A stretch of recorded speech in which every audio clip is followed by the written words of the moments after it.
Well, hello once again. This is Dennis McKenzie at Birch Grove Studios.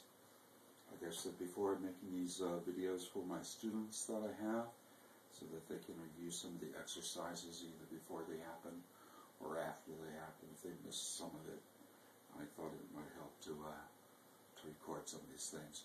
So what I'm covering today is trimming a mug and making a handle for it and attaching the handle. So that's what we'll do. The first thing you usually want to do first is to make the handle. So it takes time for the handle to dry. You just get a chunk of clay like this, or sort of a coil. It's more of it's a little thinner at the top than on the bottom. You can roll it out on the table. And you hold it in your left hand, dunk it in the water, dunk your hands in the water. And this is called pulling a handle. Your hands are gliding over the clay. You're not really squeezing it. You're squeezing it a little bit, but it's just sort of being pulled downwards. There's a number of different shapes that you can make for handles. You can make them round, or you can make them in what I call a strap handle. It's thinner than round. It's kind of flat.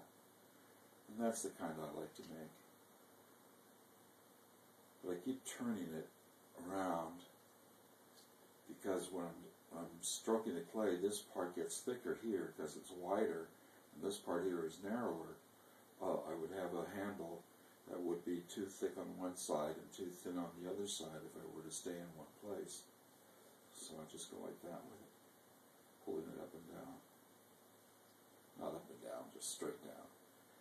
And it's tapering, as you can tell. It's thicker up here, it's thinner down here, and then I'll make a groove with my thumb by stroking down the middle of the handle, pushing it a little bit.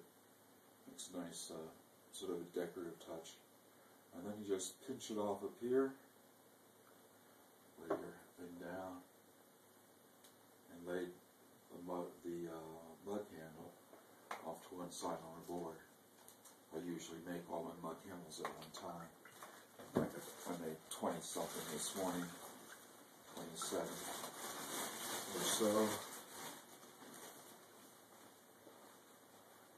Now it's time to put them together. I've trimmed all the mugs I have to trim, but I have saving one left for this demo. So the mug got a little dry overnight. Things get pretty dry in the studio here in Alaska in the winter time. It's not like the summertime where things take much longer to dry. So one of the basic things I say about making mugs, or any form actually, is that the outside form of the mug should follow the inside form. So you kind of have to look inside there and see how it's basically shaped. And it's always thicker at the bottom. This is called a Giffen grip. It's a centering tool, and I don't know what I would do without it. I teach you guys how to put little wads of clay around the bottom of the pot, to hold it on. About three wads of clay.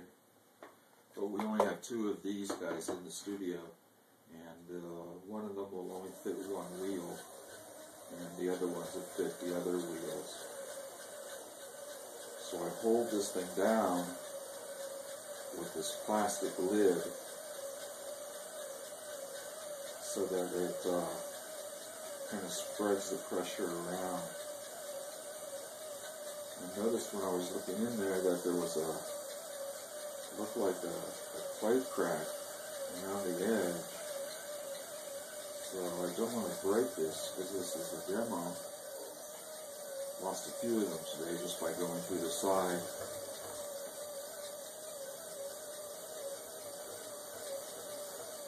The sharp tool is really nice. I use a special tool. This tool costs $60. And the regular tools are, like these Kemper tools that we supply the studio with. They run about $5 a piece, $4, and they wear out so fast, it's unbelievable. And these stone's supposed to wear out as fast, but I've had it since almost the end of summer, and I definitely can tell that it's gotten duller. It has some kind of tungsten carbide, like Buffalo Tools or something like that out of Las Vegas. He makes them one at a time to order. I thought I'd give it a try. Because a sharp tool that stays sharp all the time cuts a lot better and a lot faster. You can waste a lot of time trimming with a dull tool. And I think I'm going to take this to a local sharpener who has a good some belt sanding tools. You could probably put a razor's edge back on this tool. It certainly has outlasted any other of the Kemper tools by a long shot, and it's still pretty sharp. It's pretty sharp on that, but it isn't as sharp as it was, and it's a little bit thinner.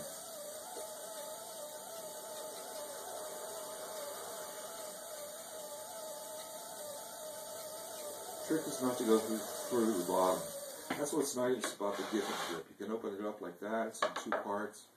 You can lift it, feel the thickness. Hear that sound? Kind of a hollow sound. That means we're close to the bottom. So, and this feels pretty good. So I think I'll stop here.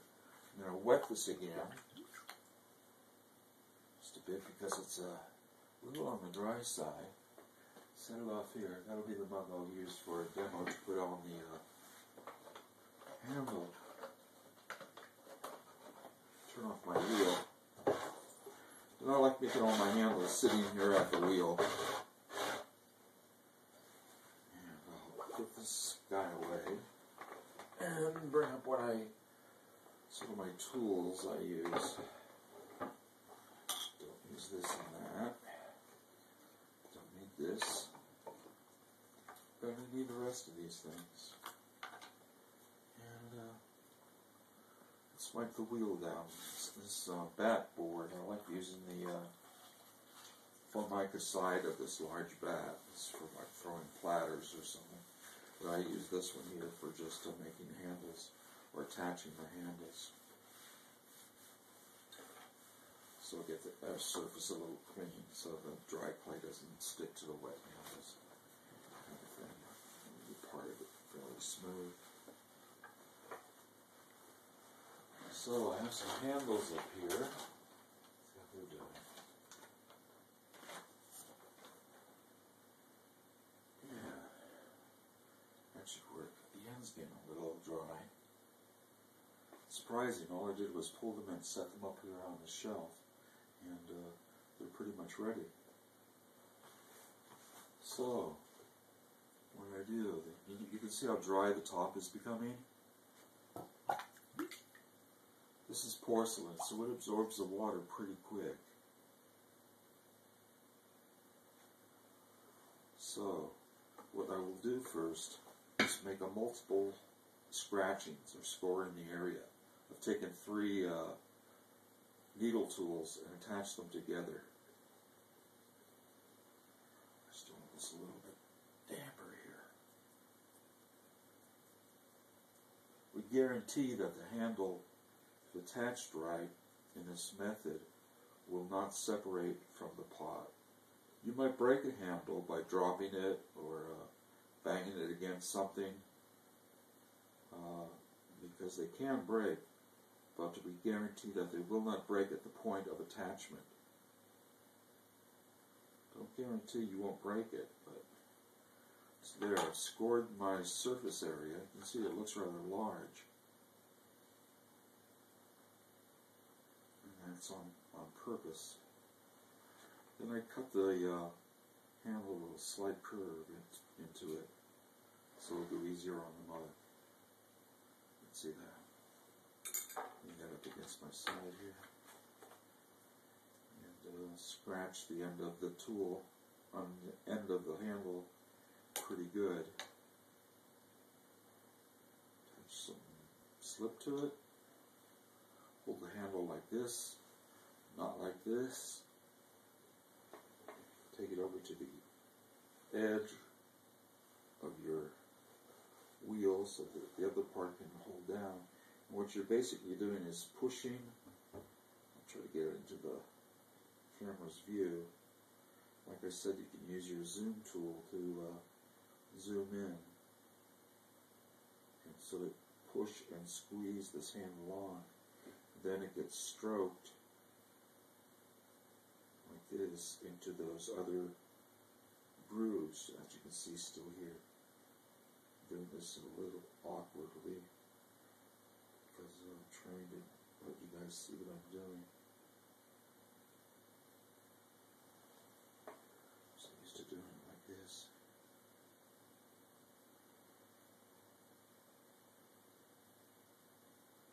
What you're doing is spreading that handle out.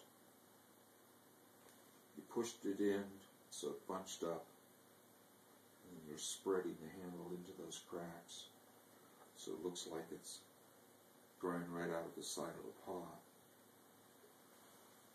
Then you start to decide on the shape of the handle.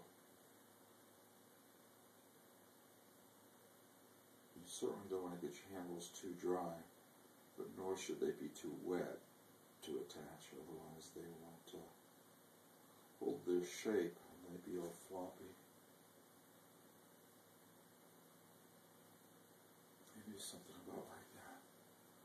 So I'll take it up and line it up so that it looks straight, and I'll mark where it's going to go. And then I'll cut off the tail end here. Move this off to one side. Score this pretty good.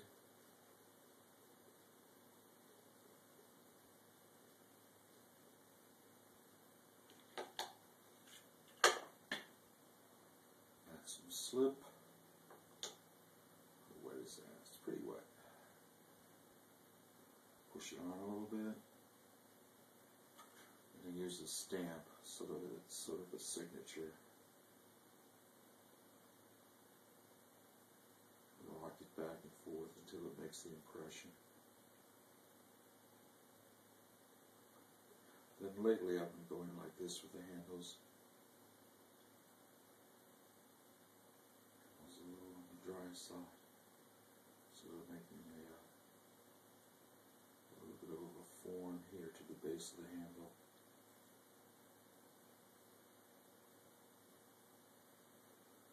So it looks like that. Let me sort of tweak this a little bit, get rid of those scratch marks, get rid of the scratch marks under there, under here, smooth this out, and then I make a thumb thing for the handle. Score the handle, take a bit of soft clay, roll it into a ball, pinch it, so you're sort of pre-shaping it. Wet the handle with some slip, stick the ball on top of it, and just stroke it downwards with your thumb.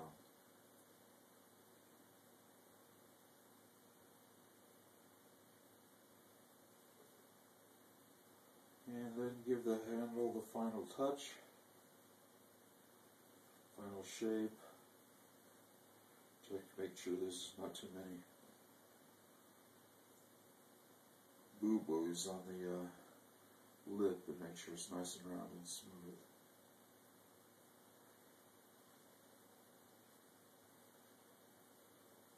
So that's it. That's how you put on a handle. And then set it off to one side and start the next one. I need at least 1,000 handles this summer. It's a lot of mugs. Well, thank you, and I'll see you again.